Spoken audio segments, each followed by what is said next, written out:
নমস্কার বন্ধুরা, সোমা কিচেনে আপনাদের সবাইকে স্বাগত। আজকে আবারও একটা নতুন রেসিপি নিয়ে আপনাদের সামনে চলে এলাম। রেসিপিটা প্রথম থেকে শেষ পর্যন্ত দেখার অনুরোধ রইল। আর ভালো লাগলে অবশ্যই লাইক, শেয়ার, কমেন্ট এবং সাবস্ক্রাইব করে আমার পাশে থাকবেন। আজকে আমি বানিয়ে দেখবো সামুদ্রিক মোরলা মাছের ঝাল। এই সামুদ্রিক মোরলা মাছ খেতে কিন্তু অসাধারণ স্বাদের লাগে। আর সাইজ গুলো দেখুন, কত বড় বড় দেখুন, আর কত সুন্দর, একদম সাদা ধপধপে। যেটা আমাদের পুকুরে পাওয়া যায় সে মোরলা একটা আলাদা, আর এটা হচ্ছে সমুদ্রের মোরলা মাছ। কত সুন্দর দেখুন। তবে চলুন বেশি কথা না বাড়িয়ে রেসিপিটা শুরু করা যাক। তার সঙ্গে আমি এখানে সমস্ত কিছু কেটে নিয়েছি রান্নার জন্য। প্রথমে আমি মাছটাতে হলুদ আর লবণ মাখিয়ে নেব।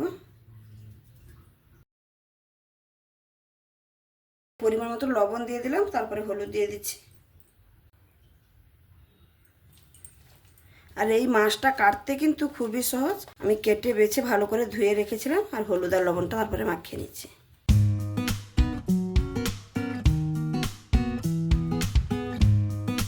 এবার আমি একটা মশলা তৈরি করে নেব। মশলাটা খুবই একটা কমই মশলা হবে। দেখুন, এই রান্নাতে বেশি কিছু মশলা লাগে না। আমি প্রথমে দিয়ে দেব একটু পেঁয়াজ, তার সঙ্গে দিয়ে দেব সর্ষে। এখানে আমি কালো সর্ষে ব্যবহার করেছি, আপনারা চাইলে হলুদ সর্ষেটাও দিতে পারেন। আর তার সঙ্গে দিয়ে দেব দুটো কাঁচা লঙ্কা। এবার আমি সামান্য একটু জল দিয়ে মশলাটাকে একদম মিহি পেস্ট করে নেব। মশলাটা এখানে সুন্দরভাবে একদম মিহি পেস্ট করে নিয়েছি, দেখুন একদম। এবার আমি রান্নার জন্য সমস্ত কিছু গুছিয়ে নিয়েছি। এবার আমি রান্নাটা করে নেব। রান্নাটা করে নেওয়ার জন্য একটা কড়াই বসিয়ে নিয়েছি। এবার কড়াইতে তেল দিয়ে দেব। প্রথমে মাছগুলোকে হালকা করে একটু ভেজে নেব।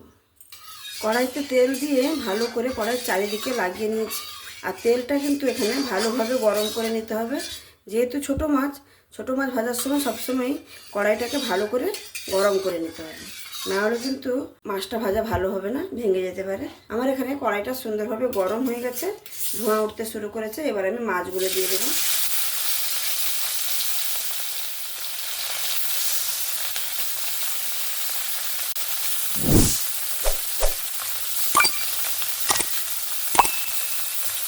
এখানে কড়াইতে যতগুলো ধরেছে আমি সেরকমই দিয়েছি, কম কম করে একটু ভেজে নেব। এবার মাছগুলোকে উল্টে নিচ্ছি। ছোটো মাছ তো কড়াইতে দিয়েই 2-4 মিনিটের পরে আবার উল্টে দিতে হবে। বেশি ভাজা যাবে না, হালকা করে কিন্তু ভাজতে হবে। বেশি ভেজে নিলে কিন্তু খাওয়ার সময় ভালো লাগবে না। মাছগুলো উল্টে পাল্টে সুন্দরভাবে ভেজে নিয়েছি। এবার তুলে নেব। বাদ বাকি মাছগুলোও আমি সেভাবে ভেজে নেব।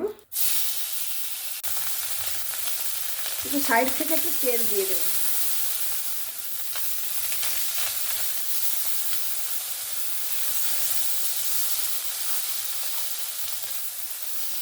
এই মাছগুলোকেও সুন্দরভাবে উল্টে দিলাম। দুইবারে আমি সব মাছগুলোকে ভেজে নিলাম। দেখুন একদম কিন্তু হালকা করে ভেজেছি। আবারও কড়াইতে একটু তেল দিয়ে দেব। আমি এই রান্নাটাতে আলু ব্যবহার করছি। আলুগুলোকে এরকম সরু সরু করে কেটে নিয়েছি, এটাকেও ভেজে নেব। আর আলুটার মধ্যে আমি লবণ হলুদ মাখিয়ে রেখেছি। আলুগুলোকে আমি হালকা করে একটু ভেজে নিয়েছি। এবার আলুগুলোও তুলে নিচ্ছি। এবার আমি রান্নাটা করে নেব। তার জন্য পরিমাণ মতো তেল দিয়ে দেব। এবার আমি ফোড়নে দিয়ে দেব 5 ফোড়ন। এই রান্নাটাতে কিন্তু 5 ফোড়ন ব্যবহার করলে খেতে ভালো লাগবে। তার সঙ্গে দিয়ে দেবো দেখুন রসুন কুচি। অবশ্যই এই রান্নাটাতে রসুন ব্যবহার করবেন, দেখুন খেতে খুবই ভালো লাগে। ফোড়ন আর রসুনটাকে একটু ভালো করে ভেজে নেব। এবার এখানে দিয়ে দেবো সামান্য একটু পেঁয়াজ কুচি। পেঁয়াজটা আমি বেটে নিয়েছি, অর্ধেকটা বেটে নিয়েছিলাম, আর অর্ধেকটা যে ছিল আমি এখানে দিয়ে দিলাম।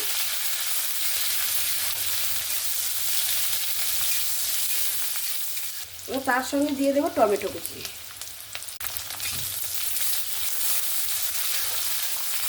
পেঁয়াজ আর টমেটোটাকে একটু ভালোভাবে ভেজে নেব। টমেটো আর পেঁয়াজটাকে ভালো করে একটু ভেজে নিয়েছি। এবার আমি বেটে রাখা মশলাটা দিয়ে দেব।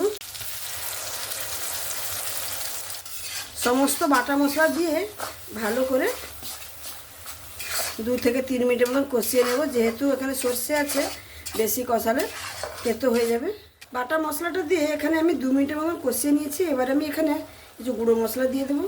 প্রথমে দিয়ে দেবো স্বাদ মতো লবণ, পরিমাণ মতন হলুদ, সামান্য একটু ঝাল লঙ্কার গুঁড়ো, যেহেতু আমি লঙ্কা দুটো বেটে দিয়েছিলাম, আর একটু ভালো কালারের জন্য এখানে দিয়ে দেবো কাশ্মীরি লঙ্কার গুঁড়ো। আর ঝালটা আপনারা যে যার পছন্দ মতন বুঝে দেবেন। আর এই রান্নাটাতে একটু ঝাল ঝাল হলে খেতে ভালো লাগে, কিন্তু আমাদের বাড়িতে ঝালটা একটু কম খাওয়া হয়, সেই জন্য আমি ঝালের পরিমাণটা কমই দিলাম। গুঁড়ো মশলাটা দেওয়ার পরে আবারও আমি 2 থেকে 3 মিনিট ভালো করে কষিয়ে নেব। মশলাটাকে ভালোভাবে কষিয়ে নিয়েছি। আমি এখানে সামান্য একটু মশলা ধোয়া জল দিয়েছি, এই মশলাটাকে কষিয়ে নিচ্ছি। মশলাটা আমার সুন্দরভাবে কষে গেছে, যেহেতু সর্ষে বাটা আছে আমি প্রথমেই বলেছি। এবার আমি দিয়ে দেবো আলু আর মাছ একসঙ্গে যে ভেজে রেখেছিলাম।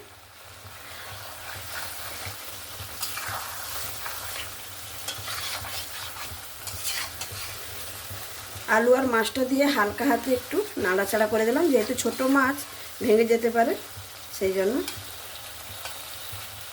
নাড়াচাড়া করে নেওয়ার পরে আমি এখানে পরিমাণ মতন জল দিয়ে দেব। এই রান্নাটা কিন্তু মাখামাখাই হবে, বেশি কিন্তু জুস রাখবো না। সেই বুঝে আমি জলটা দিচ্ছি। আপনারা আপনাদের মতন করে জলটা ব্যবহার করবেন। অবশ্যই এখানে একবার লবণটা চেক করে নেবেন। আমার একটু লবণ লাগবে, আর একটু সামান্য একটু লবণ দিয়ে দিচ্ছি।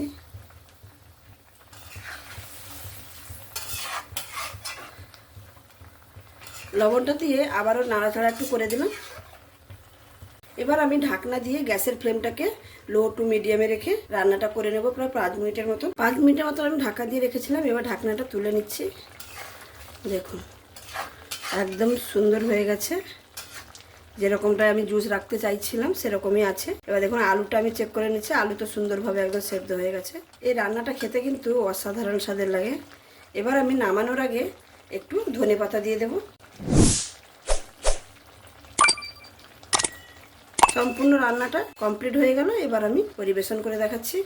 তাহলে বন্ধুরা দেখতেই পেলেন আমার এই মোরলা মাছের ঝালের রেসিপিটা। দেখতে দেখুন কতটা অপূর্ব হয়েছে, আর সত্যিকারে গরম ভাতের সঙ্গে খেতে কিন্তু অসাধারণ স্বাদের হয়ে থাকে, অসাধারণ। একবার প্লিজ আমার মতন করে এরকম বাড়িতে বানিয়ে দেখবেন এরকম মাছ পেলে, আর আমাকে বানিয়ে অবশ্যই কমেন্টের মাধ্যমে জানাবেন যে সত্যিকারে ভালো হয়েছিল কিনা। আমার এই রেসিপিটা যদি আপনাদের ভালো লেগে থাকে তাহলে অবশ্যই লাইক, শেয়ার, কমেন্ট এবং সাবস্ক্রাইব করে আমার পাশে থাক। আর যে সকল বন্ধুরা অলরেডি সাবস্ক্রাইব করে আমার পাশে আছেন তাদেরকে অসংখ্য ধন্যবাদ। আর যারা এখনো সাবস্ক্রাইব করেননি প্লিজ বন্ধুরা সাবস্ক্রাইব করে আমার পাশে থাকুন। আমি যখনও কোনো নতুন রেসিপি আপলোড করব আপনাদের কাছে সঙ্গে সঙ্গে পৌঁছে যাবে। তাহলে আজকে এখানেই শেষ করছি। আবার দেখা হবে অন্য কোনো দিন অন্য কোনো রেসিপির সঙ্গে। সবাই ভালো থাকবেন, সুস্থ থাকবেন, সাবধানে থাকবেন, আর আমার চ্যানেলটাকে সাবস্ক্রাইব করে আমার পাশে থাকবেন। ধন্যবাদ।